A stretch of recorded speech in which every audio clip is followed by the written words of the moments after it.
Headphones, AirPods Max, Beats Studio Pros, WH-CH510s XM5s, $499, $49, $319. But we aren't going to be reviewing any of them.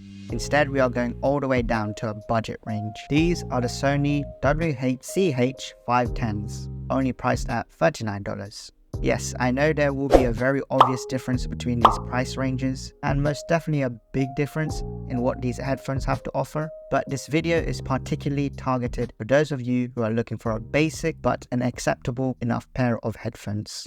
They come in 3 different color options of blue, white, and black. The design is very basic and quite limited in how they move, made up of mostly matte plastic, therefore is lightweight, weighing in at a weight of 133 grams. Like most headphones, you just pull down or push it up to adjust the shape, and also the ear cups only rotate in at a 90 degrees angle, which still makes them portable to carry around, but they can't be folded up in a more compact way, so it will take up some space in your bag. The build is quite questionable. It's not terrible, but feels a little flimsy when adjusting the headphones, and sometimes even whilst wearing them. You can hear the creaks and notice that they are not your premium built headphones, that's for sure. But past that, one thing I like is that the ear cups do have a soft and comfortable foam that suits my ear shape. They are on-ear headphones, and with different headphones I've used in the past, I've not usually had good experiences. However, these headphones have been perfectly fine for me. I wish that there was also foam on the base of the headphones to cushion the top of my head.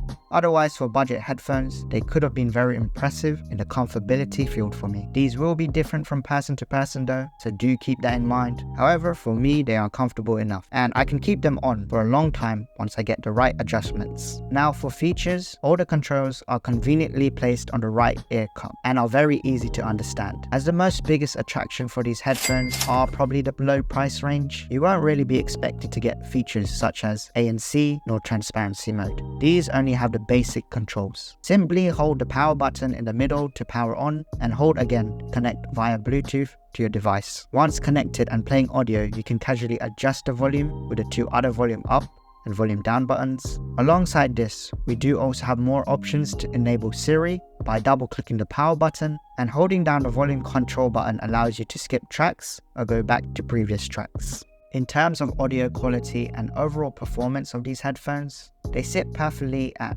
not terrible, not great, just good.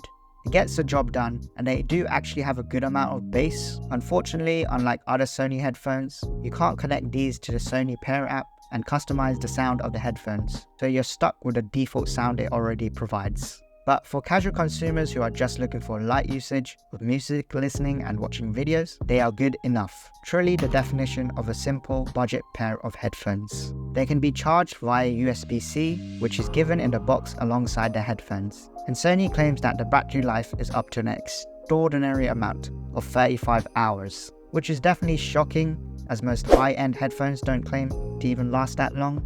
But keep in mind that these pair of headphones do not have any ANC nor transparency modes, so it's less likely to be drained as fast as other flagship headphones. Sony did also claim in their advert that these last so long that you'd forget the need to charge them, and as my sister is the original owner of these pair of headphones and I'm only reviewing them, she did confirm that for the first few months of her purchase, she never needed to charge them and has only charged them maybe twice since last year. In conclusion, do I recommend these headphones? If you have a higher budget than $39, I would highly recommend other brands, or even from Sony themselves, who have more headphones in a higher price range and they are a bit more better performing. But if you're going for the low end, fairly simple and cheap, then I would definitely recommend these pair right here.